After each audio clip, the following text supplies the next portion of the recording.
জোড়া গোলের পর জাতীয় দলে ফেরা নিয়ে যা বললেন নেইমার।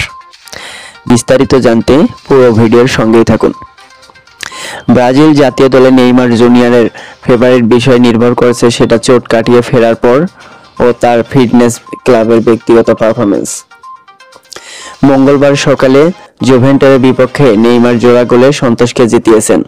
এরপরে উঠেছে তার জাতীয় দলে ফেরার প্রসঙ্গ।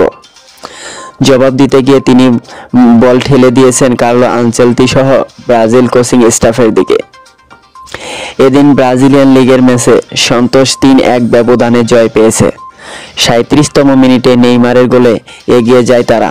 ৮০তম মিনিটে প্লান্টি থেকে নিজের দ্বিতীয় গোল করেন এই সেলেসাওয়ার তারকা, যা লিগে টানা ৩ ম্যাচের পর সন্তোষকে জয়ের ধারায় অব্যাহত রাখে।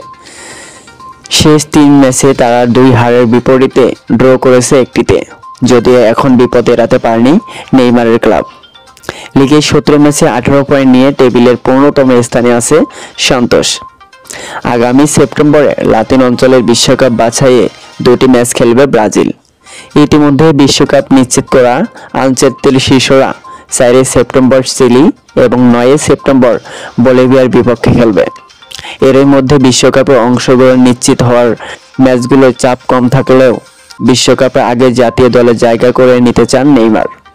তার আগেই সন্তোষের জার্সিতে পারফরমেন্স দিয়ে তিনি ফের নজর কাড়লেন। আজকের জয় ক্লাবটিকে রেলেগেশন জোন থেকে কিছুটা হলেও নিরাপদ জায়গায় টেনে এনেছে নেইমার। ম্যাচ শেষে গণমাধ্যমের মুখোমুখি হয়ে নেইমার বলেন, সবাই জানে আমার খেলার ধরন, আমি তৈরি আছি, অ্যাথলেটিক হিসেবে এখনো ফিট। জাতীয় দলে ডাক পাওয়া নিয়ে সবকিছুই তাদের উপর নির্ভর করছে কোচিং স্টাফের দিক। সকল খেলার আপডেট পেতে চ্যানেলটি অবশ্যই সাবস্ক্রাইব করে বেল বাটনটি অন করে রাখবেন, যাতে প্রতিটি ভিডিওর নোটিফিকেশন আপনার ফোনে চলে যায়।